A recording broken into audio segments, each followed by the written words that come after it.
La radio qui vous parle de NBA, c'est Radio Off Basket. Le basketball, c'est mieux à la radio. Yeah! Freestyle number 2. Yeah, number 2 by Saga Tumbo. Yeah. Sammy Jam, you know. Sammy Jam, I'm here to Brooklyn. Yeah. Where they have the here. Yeah. My name is Saga Love. Yeah. And my man Tumbo. Yeah. And my man Bayusa. Yeah. Yeah, and the hand of some hand. S'en fout. D'accord. Parlez. Yeah. Okay. Ladies and gentlemen, hey. My man. Saga Love. Bayusa. Hey. Tumbo.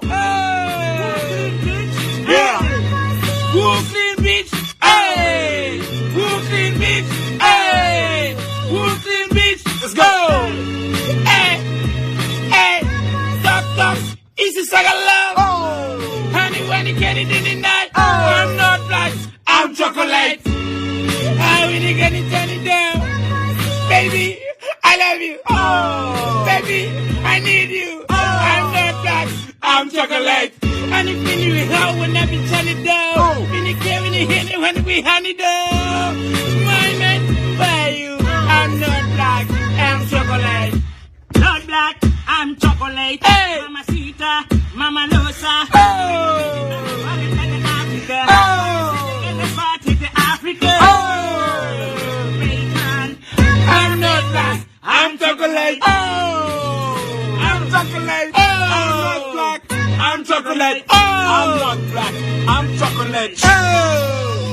Justin Timberlake. J'ai mal aux yeux. Beaux yeux. T'es pas belle. Baby belle. Tout le monde est OP. Pas de swag, Jean-François Copé.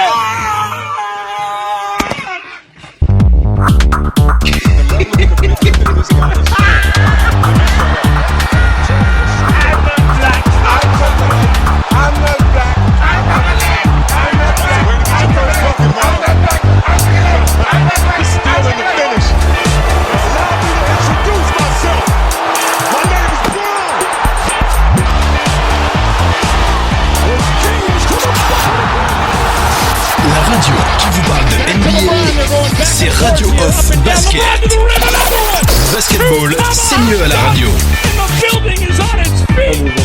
Deuxième partie de ce talk show, on rattaque le dossier des Sixers de Philadelphie avec la question de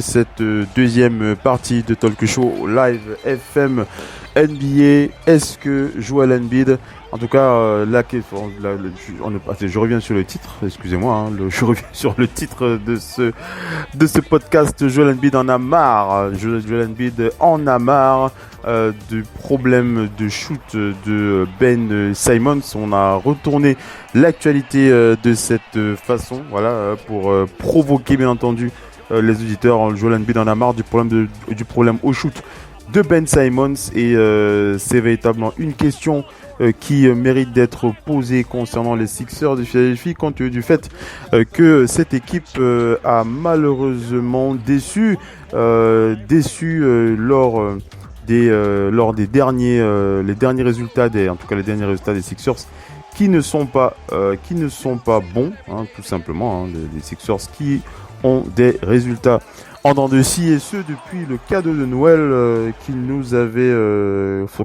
ont offert aux fans de cette équipe. C'était bien entendu le 25 décembre, c'était face aux Bucks de Milwaukee. Ils avaient battu cette équipe sur un score de 121-109, une véritable prestation de maître de Joel Embiid qui avait véritablement déjoué Giannis Antetokounmpo. Et depuis 3 matchs, les Sixers ne font que perdre. Ils ont perdu face au Magic d'Orlando 98-97. Ils ont perdu face au Heat de Miami 117-116. Et ils ont perdu face aux Pacers 115-97. On rappelle que le dernier match, la dernière défaite face aux Pacers, le pivot star Joel Embiid, le Camerounais, n'était pas présent. sur ce game. Et Joel Embiid s'est exprimé dans les médias concernant la situation des Sixers, de son équipe, de ses coéquipiers. Et il a déclaré quelques éléments intéressants concernant Ben Simmons. En tout cas, on voit clairement qu'il pointe du doigt Ben Simmons. Il a déclaré dans les médias: nous devons nous regarder en face et voir ce que l'on peut faire pour être meilleur individuellement. Nous devons nous entraider, mais cela veut dire quitter sa zone de confort pour aider l'équipe à gagner. Ce qui veut dire que si vous avez de l'espace pour tirer, alors vous devez le faire. Tout le monde doit adhérer à ça et tout ira bien. On cherche encore notre rythme. Nous avons eu des problèmes de blessures, mais comme je l'ai dit, tout ira bien. Alors c'est vrai que lorsqu'on lit la déclaration de Joel Embiid, on voit clairement qu'il met en avant le problème des Sixers qui, en fin de match, ont cette incapacité à scorer, en tout cas à dominer leurs adversaires sur le plan offensif. On va écouter Jalen Rose sur sur ce problème de l'attaque des Sixers. On va revenir sur notre analyse concernant, bien entendu, la suite à donner à cette situation pour améliorer leur prochain match. On va écouter Jalen Rose. La radio qui vous parle de NBA, c'est Radio Off Basket. Le basketball, c'est mieux à la radio. Sneak diss Ben Simmons. Hit the brakes. Oh, we're going to hit the brakes on this one. I knew y'all would get you with that one. Here is what Joel Embiid said about his teammates and their offensive philosophy. He said, quote, "We just need to look at ourselves and see what we can do individually. We've got to help each other, even if it means being outside of your comfort zone for the greater good to help the team win." Jalen. Yes, sir. He also said, meaning that if you've got to space and shoot it, you've got to do it. We need everybody to buy into that, and we'll be fine. We're going to be fine. Jalen Rose. Yes, sir.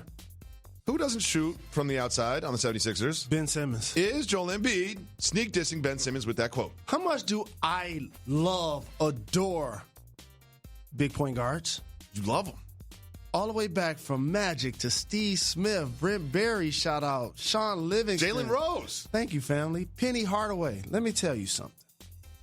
Ben Simmons is a dynamic player. Mm-hmm. And I know that he's become an easy target based on the fact that he doesn't shoot outside of the paint. Yep. But that shot attempt right there that you see, I've been saying this since he got drafted. When he's in the paint and going to the basket, he shoots with his right hand. Every single one of these shot attempts has been with his right hand. But when he's at the free throw line or outside of the paint, of the 19 times he's attempted a shot, been with his left hand. Mm-hmm. That dynamic is off. What do you think about Joel Embiid? This is Joel Embiid basically saying, if you're open and you have the ball, you've got to shoot Ben Simmons. I believe that Ben Simmons and Joel Embiid are the type of talents that you build teams around. They are. So to me, if you transpose Ben Simmons into a squad where they're going to build like they did with Giannis, give him some shooters, get him some defenders, get him some people that can accentuate what he does, he could be an all-NBA player and we wouldn't talk as much about his non-ability to shoot outside of the paint. But since he plays with Joel Embiid, a dominant post player with great skill that can turn over both shoulders, and Al Horford, who can make threes, that's not a knockdown shooter, and Richardson, who can make threes, not a knockdown shooter, you need your primary ball handler to space the floor. And he's not doing that for their team. Luka Doncic did his thing again, keep it moving or hit the brakes. Hit the brakes. All right, Luka Doncic led the Mavericks past the nest. He put up 31 points, 13 rebounds, and 7 assists. This is becoming regular. A 30-point, 13 rebound, 7 assist game is just regular for Luka Doncic at this point. Tall point guard. That's why I had to hit the brakes. There you go. And he's crafty with the basketball. When you see all of these plays, you can underestimate the athlete that he is. People say it all the time. Oh, he's not athletic. Yo, he is he's athletic. Putting up 30 points in the NBA. That's athletic. See, those are people that only judge athleticism by LeBron James. Yeah. It's like, oh, you're not LeBron James, so you're not. No. Luka Doncic he got long arms. He can finish at the hoop. He takes contacts and plays through it. He's so comfortable with the basketball. It just seems like he's never pressed. He's never pressed and never ever pressed. Easy money. Moving on. That's my nickname for him, Easy Money. Vince Carter is doing something crazy tonight. Except that's KD's nickname. Keep it moving or hit the brakes. Hit the brakes. All right. Vince Carter playing tonight against the Celtics will become the first player in NBA history to play in 4 different decades. He played in the 90s, played in the aughts, played all through the teens, and will now play in the roaring 20s. What do you think about that? I think that that's phenomenal. The athlete that he is and has been, it just shows you how that skill literally translates. So there were times where people were like, is Vince Carter a better dunker than Michael Jordan? Maybe a better dunker. I ain't never seen MJ do a 360 Maybe in a a game. better dunker. I never seen Not MJ a do a better player. 360 in a game. We're going to move on. We're so glad you're watching ESPN on YouTube. La radio qui vous parle de NBA, c'est Radio Off Basket. Le basketball, c'est mieux à la radio.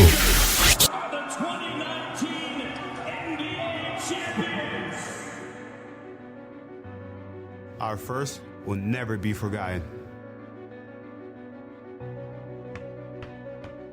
First. From our first love, to our first kicks, to that first game we could not miss. To be first in line, to show our pride, to take that first big risk. From that first practice to our first minutes, we remember who was first, who inspired us. And when he showed us this, we're the first ones in and the last ones out. We stayed loyal in a sea of doubt. From our first baskets to that first big win to the first time in history, we're in. From the first finals north of the border to the first time we inspired a nation of nations and became the first home team of over 30 million, all waiting to be first. First to witness a dream, 25 years in the making. This is our first, and it will not be our last. Are the 2019 NBA champions.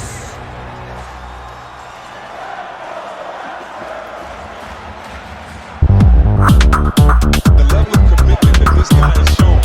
Let me shut up.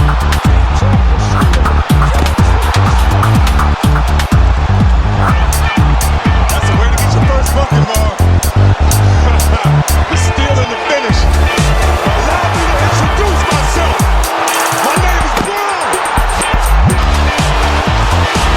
There's James to the bucket again.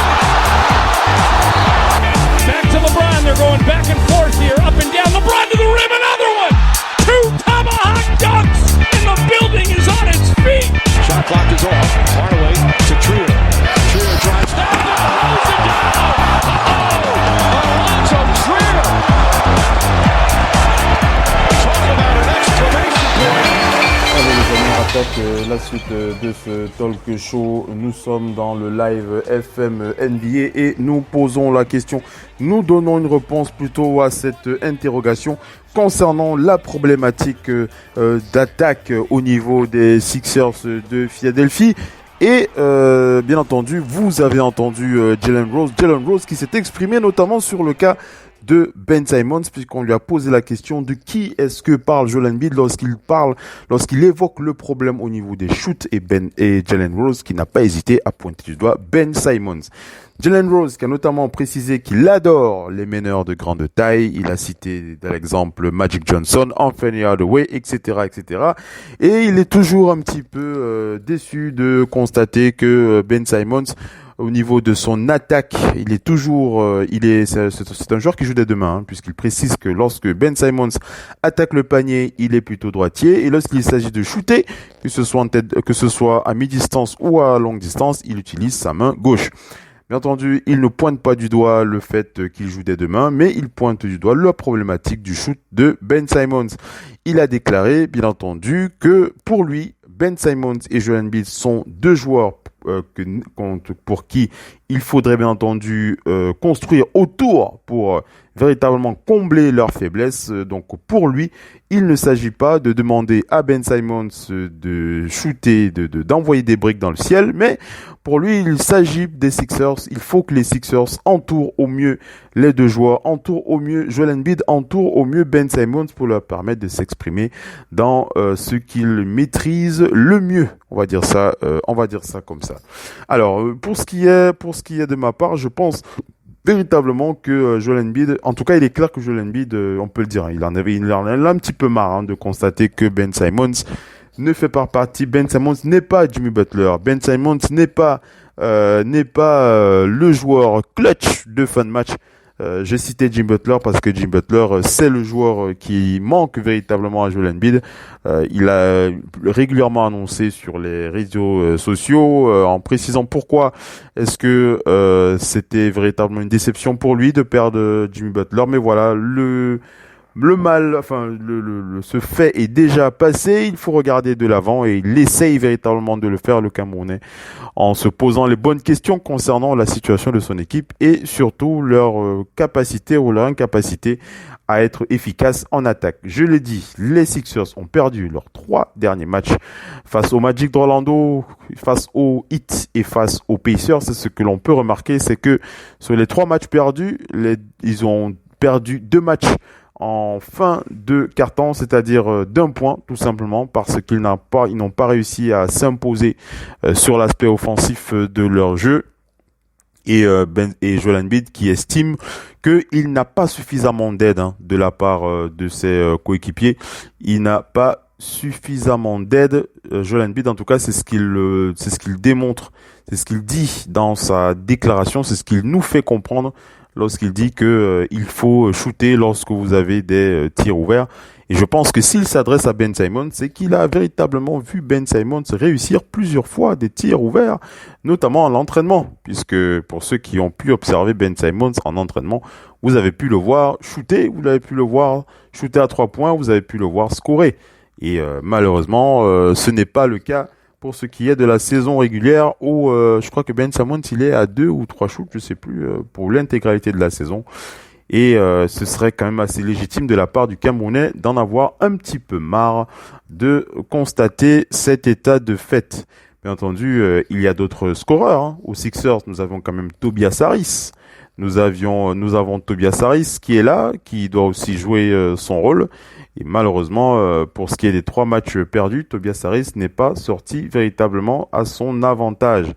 C'est l'occasion de se poser la véritable question. Qu'est-ce qu'il faut pour répondre, bien entendu, pour compléter la déclaration de Jalen Rose qui précise que Ben Simmons et Joel Embiid doivent être le mieux entourés. En tout cas, il est clair que Ben Simmons ne peut pas se transformer en Reggie Miller ou alors en Stephen Curry ou en D'Angelo Russell. Ça, c'est certain, il ne pourra pas le faire. Ce n'est pas son rôle, ce n'est pas ce qu'on lui demande. Ben Simmons, c'est d'abord un meneur de jeu, pur meneur de jeu. Bien entendu, il a cette puissance due à son physique. Il peut jouer comme un LeBron James en poste 1, comme un Magic Johnson à son époque. Quoique Magic Johnson, lui, il shootait quand même. Lorsque l'on parle de ces grands meneurs de l'époque, que ce soit Magic Johnson ou Penny Hardaway, c'est des joueurs qui savaient shooter. Et malheureusement, Ben Simmons a véritablement une épine dans le pied des Sixers lorsqu'il est ouvert et que l'on lui laisse carrément le champ libre pour shooter. Et ça fait mal, ça fait mal à Joel Embiid, ça fait mal aux Sixers de constater qu'ils ne peuvent pas exploiter cette possibilité d'avoir un Ben Simmons punir l'adversaire lorsqu'il est ouvert. Alors, est-ce que on va pouvoir transformer Ben Simmons en un shooter à 3 points? Ce n'est absolument pas le cas. Je pense pour ma part que deux opportunités s'ouvrent pour les Sixers. La première, c'est de pousser Ben Simmons à provoquer l'adversaire. Je pense que c'est une importance capitale pour Ben Simmons. Je pense que en fin de match, il devrait jouer sur ses forces. Et la principale force de Ben Simmons, c'est la pénétration, comme un certain LeBron James. Il pourrait plutôt profiter de cela pour provoquer ses adversaires et ressortir pour donner des opportunités de points pour ses coéquipiers en fin de match, ou alors punir ses adversaires lorsqu'il lui laisse le boulevard pour aller scorer. Ce n'est pas évident puisque ses adversaires connaissent ses forces. Ils savent que lorsque Ben Simmons veut pénétrer, c'est pour aller au bout. Et notamment, il y a souvent régulièrement des solutions pour l'empêcher de jouer son meilleur basket à ce niveau du match. Donc Ben Simmons devrait se forcer à donner le meilleur de lui-même en attaque. On lui demande pas de shooter forcément, mais on lui demande de mettre plus de volonté à scorer. Parce que Joel Embiid ne peut pas scorer tous les points de son équipe et Tobias Harris non plus ne peut pas faire tout le travail. De notre côté, il y a plus une complémentarité au niveau des coéquipiers de Ben Simmons et c'est cette complémentarité qu'on va attaquer dans notre analyse. La première, bien entendu, il s'agit de Joel Embiid. On va pas paniquer au niveau des Sixers, on va pas paniquer. On rappelle quand même les Sixers disposent du meilleur pivot de la NBA, il s'appelle Joel Embiid. Et c'est quand même suffisant pour être optimiste. Joel Embiid est quand même top 10 NBA. C'est un joueur imposant. C'est un joueur dominant. Donc les Sixers, tant que Joel Embiid restera compétitif, les Sixers le resteront. Joel Embiid, au cours des 10 derniers matchs, tourne à 27 points, 12,4 rebonds, 3,5 passes décisives et 1,5 contre par match. Joel Embiid qui est, je crois, 9e pour ce qui est de la statistique au niveau du PER. Il est véritablement en forme et un Joel Embiid en forme, c'est une équipe des Sixers toujours impressionnante, en tout cas toujours menaçante. Le deuxième point qu'il faut quand même mettre en évidence au niveau des Sixers de Philadelphie, c'est que c'est une équipe très très forte en défense. En tout cas, le profil de cette équipe est plus défensif qu'offensif. Ce n'est pas un secret pour personne. Le secret des Sixers pour gagner leur match, c'est d'abord leur défense. Avec Joel Embiid qui, au niveau de l'axe, tourne.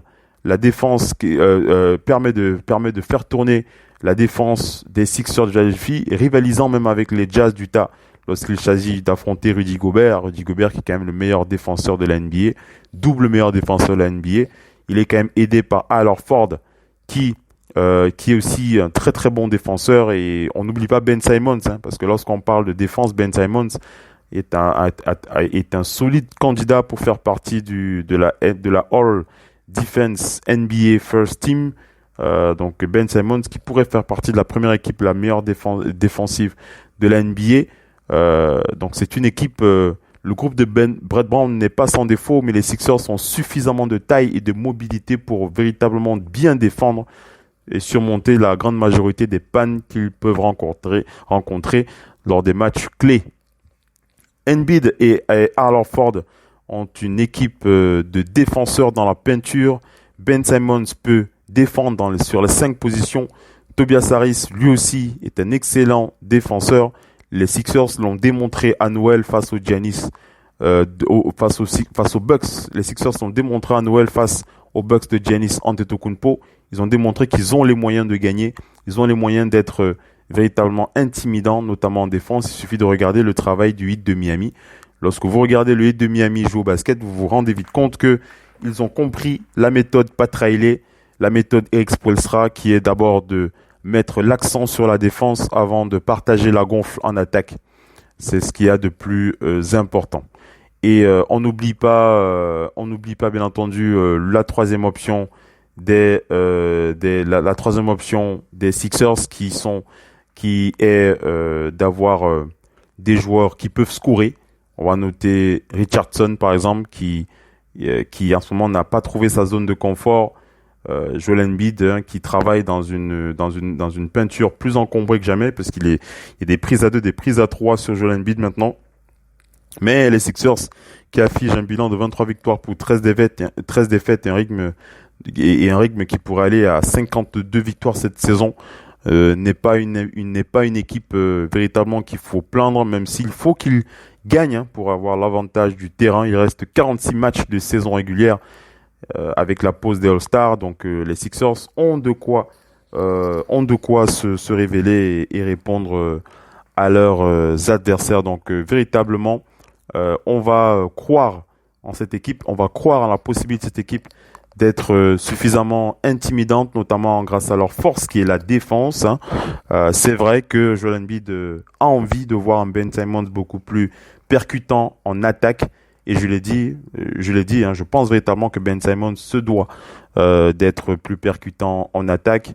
On attendra de voir comment ça va se dérouler pour les prochains matchs. Ben Simmons qui avec son gros contrat pourrait nous réserver de belles surprises.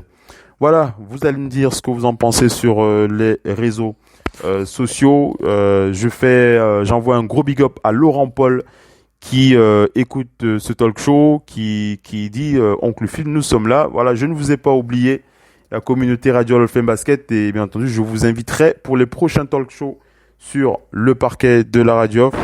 Il n'y a pas de souci. C'est vrai que pour le talk show live FM NBA, je suis plutôt en solo, mais ne vous inquiétez pas, dans la majeure partie des cas, je ne suis pas en solo. Je suis régulièrement accompagné de nos panélistes. J'envoie un gros big up à Missy et au doc ONP depuis Angers. Mais voilà, pour les prochains talk shows, n'hésitez pas à vous faire signe. Et je vous rappelle que si vous voulez participer au talk show sur Radio Hall of Fame Basket, vous nous faites signe sur WhatsApp. Voilà, je vous l'ai dit, puisque vous pouvez réagir à travers WhatsApp. Il n'y a pas de problème. Vous nous faites signe tout simplement sur WhatsApp et on vous invitera pendant les talk shows. Il n'y a pas de souci. Voilà ce que je voulais dire par rapport aux fans, et bien entendu je vais remercier tous ceux qui étaient connectés pour ce live. Je vous donne rendez-vous pour les prochaines échéances Radio Hall of Fame Basket dès demain. Restez bien connectés sur Radio Hall of Fame Basket 24 sur 24, 7 jours sur 7 des talk shows. En veux-tu, en voilà, c'est uniquement sur la radio partenaire officielle NBA, la radio numéro 1 sur le digital. Ciao les amis, bye bye. La radio qui vous parle de NBA, c'est Radio Off Basket. Basketball, c'est mieux à la radio.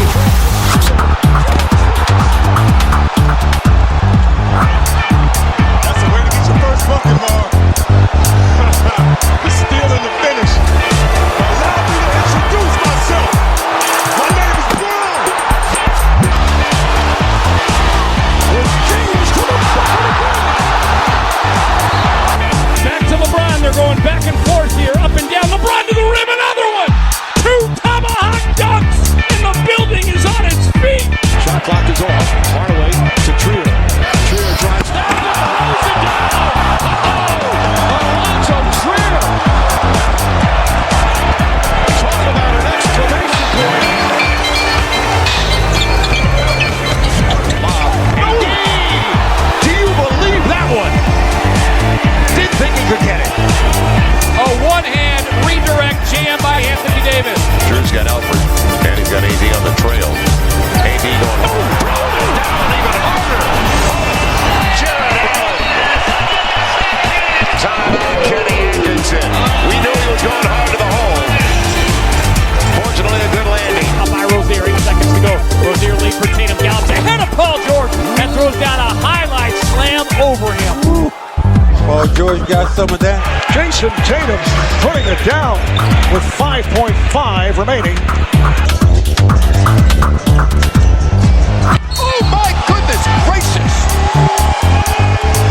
You don't see that every day in the NBA. Pick and roll, Giannis on the loose. Oh, he did.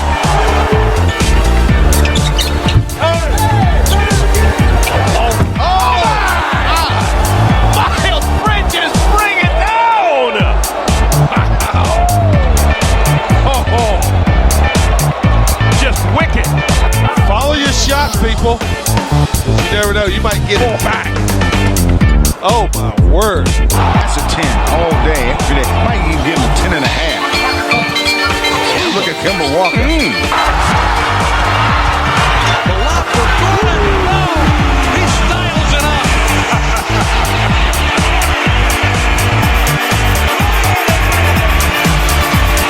Not your everyday lob. Dress it up a little bit, huh, David? Not many can do that.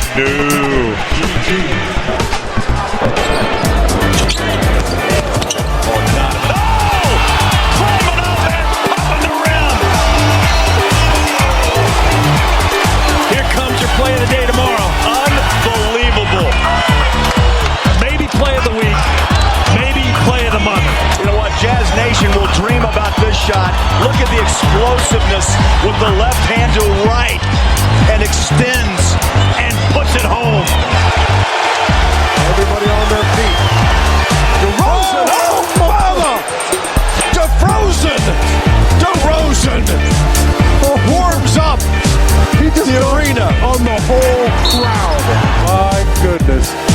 Antetokounmpo a towel to wipe this off.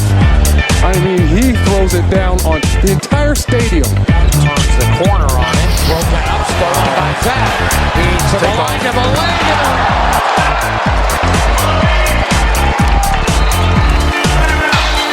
Here's off to a great start here in the first quarter. Neil Fromm. Here goes a high wire at Drew Levine. 360. Aaron Temple looking stolen by Burke. Burke ahead to Moutier. Moutier throws it down. Oh, what a steal from Burke and the finish from Moutier. And the Grizzlies are now down 3. What a turn of events on that, and the foul. What a mesmerizing dunk by Moutier. We definitely haven't seen that from him all season. He who is as Timberwolves as get. Whoa! Nike! Oh my goodness! La radio qui vous parle de NBA, la radio, c'est Radio Off Basket. Le basketball, c'est mieux à la radio.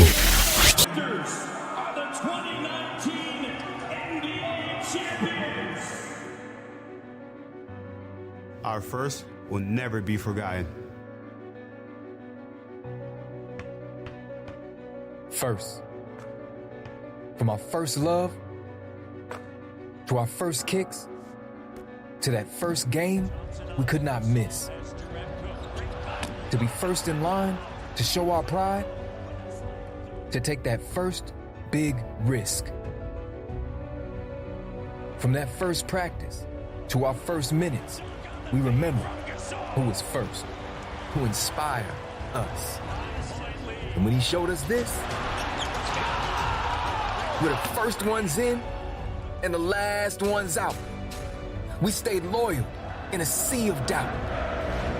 From our first baskets to that first big win to the first time in history, we're in. From the first finals north of the border to the first time we inspired a nation of nations and became the first home team of over 30 million, all waiting to be first.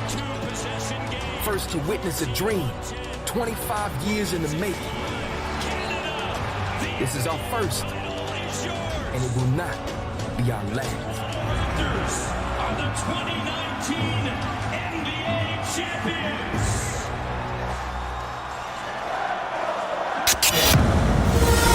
La radio qui vous parle de NBA, c'est Radio Off Basket. Le basketball, c'est mieux à la radio.